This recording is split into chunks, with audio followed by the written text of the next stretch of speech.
Eh bien, salut tout le monde, c'est Mac Tyson. Donc, on se retrouve aujourd'hui pour un tutoriel sur le donjon Glour Céleste. Donc, c'est vraiment un donjon pas très compliqué. En soi, vraiment, c'est vraiment. Pour moi, le donjon de Frigost 2 le plus facile, il vient juste après le Coriandre. Pour moi, ça fait Coriandre, Glour Céleste, Tengu, Colosso. Le Colosso, je le trouve vraiment chaud. Bon, ça fait un moment que j'y suis pas retourné, mais je pense que je devrais arriver à le gérer facilement, mais j'aime vraiment pas le Colosso. Donc le Glour Céleste, c'est un donjon que j'apprécie vraiment et qui nécessite... Bah, il n'y a pas vraiment une grosse difficulté dans ce donjon. Faut juste réfléchir un petit peu à son placement, et puis après, c'est vraiment facile.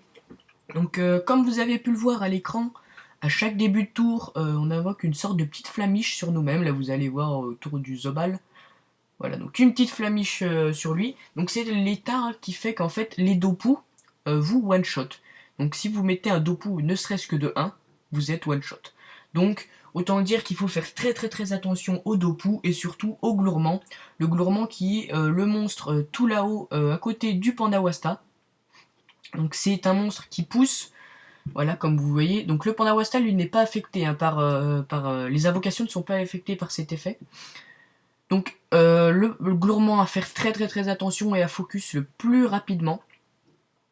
Donc comme vous le voyez là, je bug un petit peu et je commente en différé parce que commenter en plein jeu, ça permet... Bah, c'est des fois un petit peu compliqué hein, de commenter en même temps qu'on joue. Donc j'ai préféré commenter plus tard.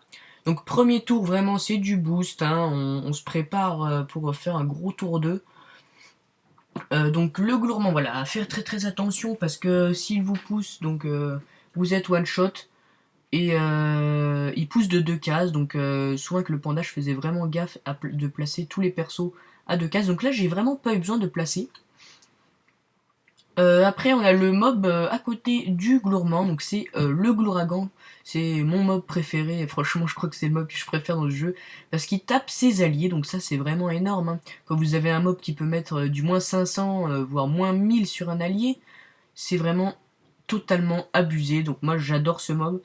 Lui aussi, à faire très attention, parce qu'un tour sur 2 ou un tour sur 3, je sais plus, il met un état Gloursculade. C'est un. Bah là, je vais pas, vous allez pas le voir parce que voilà, je commente en différé, donc je regardais pas vraiment l'état. Donc cet état, quand il attire, quand vous le tapez, il attire tout ce qui est en ligne avec lui.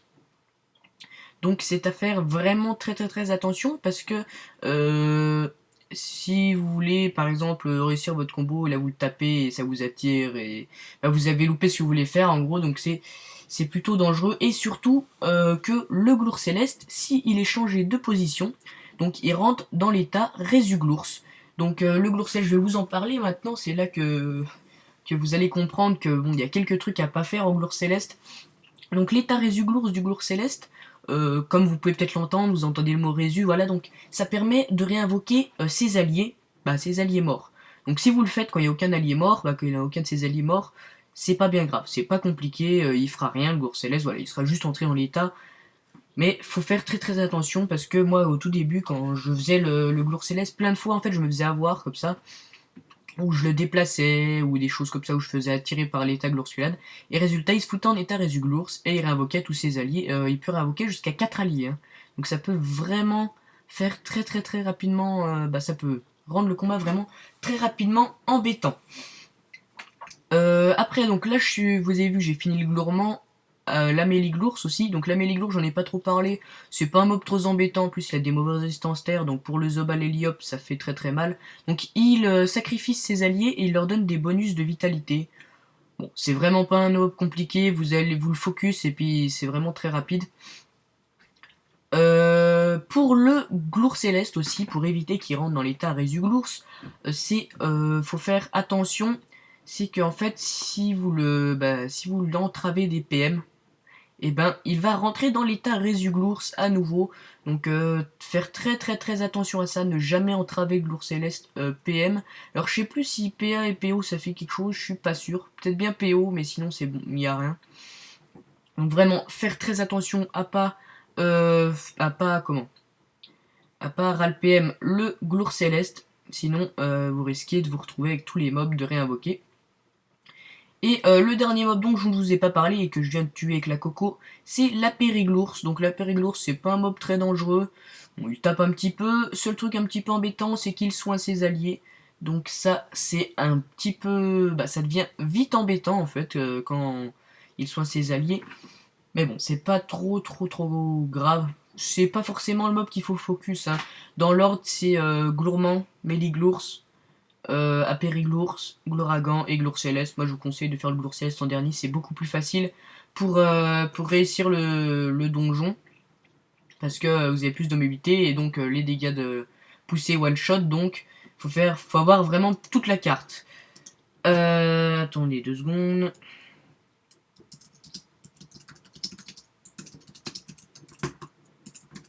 Voilà, excusez-moi, hein, j'avais juste un petit message à envoyer.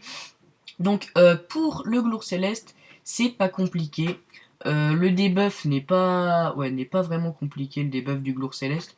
Donc, il suffit de le taper à son corps à corps avec un sort qui prend, si possible, le moins de PA possible. Donc, une flamiche. Il n'y a pas de sort qui tape moins que la flamiche.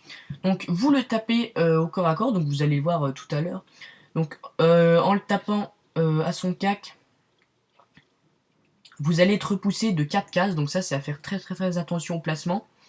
Et s'il y a un allié qui est à moins de 4 cases, il sera repoussé de 4 cases aussi. Donc si il est par exemple à 3 cases, il a 3 cases du Glour Céleste mais qu'il est qu'à 2 cases d'un mur, et ben il va se faire one shot. Donc ça peut vite devenir très embêtant. Donc faut vraiment faire attention au placement de ses alliés. Donc là je fais un petit tour où je me remets tranquillou, hein.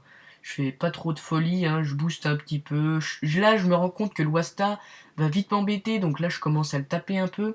Parce que ouais, c'est vrai que le Wasta il se met en ligne, ça fait qu'il embête vos alliés pour pouvoir taper, et ça peut vite devenir très embêtant. Donc là je vois que tous mes alliés sont bien placés. Donc je vais pas m'embêter, là avec le panda j'arrive, donc je mets oui, j'ai vu le nez, parce que j'avais pas vu le nez. Et puis je vais... je crois pas, non, je crois pas que je tape. Je me suis décidé à pas taper, parce que sinon ça allait... fallait que je revienne avec les autres persos. Donc là, le Zobal qui va pas faire grand chose, il va juste boost un petit peu le petit Yop et faire des petits boubous, je crois. Ah, ouais, voilà, les petits boubous. Donc il aurait pu boost, j'ai pas pensé à boost le Yop avec la Furia, mais c'est pas grave. Donc là, le Yop, c'est un tour de boost. Avec quand même des petites épées Diop à moins 900, ça fait plaisir quand même, hein, quand vous mettez du moins 2000 pour 8 PA. Ça fait beaucoup 8 PA, mais pour 2 attaques, moins 2000, c'est plutôt sympa. Donc là c'est bon, le panda Wasthammer, il va plus m'embêter. Donc là on va arriver sur le tour décisif, donc c'est le tour 7. Vous voyez là j'ai déjà mis le Glour Céleste à moins 10 000 de vitalité, voilà, donc il est à peu près 9000 de vitalité. Donc là de toute façon le Glour Céleste il va bouger. Donc là je vais hésiter parce qu'en fait là c'est le tour 7, c'est le tour de la coco. Donc là c'est un peu dangereux ce que je m'apprête à faire. Non, c'est pas dangereux. Voilà, je me pousse, je vais stabiliser Yop pour qu'il ait pas à revenir et qu'il puisse placer sa coco et ses grosses attaques assez fort et facilement. Hop, donc là le Zobal qui va pouvoir venir taper lui aussi. Donc on va mettre à peu près le Glour Céleste à quoi, 8000. Ouais, autour de, je dirais, 7000 PV, voilà. J'avais oublié de fougue le Yop, ouais, il manquait un PO, j'étais un petit peu déçu, ça aurait pu vraiment maximiser les dégâts. Donc là, la flamiche pour des buffs, la puissance pour se boost un petit coup. Et là, la coco qui passe à moins 4000, c'est vraiment énorme, hein. Moins 4000 pour 7 PA, c'est totalement abusé la coco. Donc là, vous voyez que je fous le Glour Céleste à 1000 PDV. Donc là, je sais que c'est gagné. Donc là, j'altruis avec les ennemis parce que bon, j'ai pris quand même pas mal de dégâts, puis le pain coûte très cher. Donc voilà, on arrive sur la fin du combat, je sais que je vais pouvoir finir avec le roublard. Donc voilà, le roublard qui se pousse comme ça. Donc là, il fallait que ça crit au moins une fois, voilà, ça a crit. Et le combat est fini, donc voilà, vous avez vu que le donjon Glour Céleste, c'est pas trop compliqué. J'espère que cette vidéo vous aura plu, n'hésitez pas à vous abonner.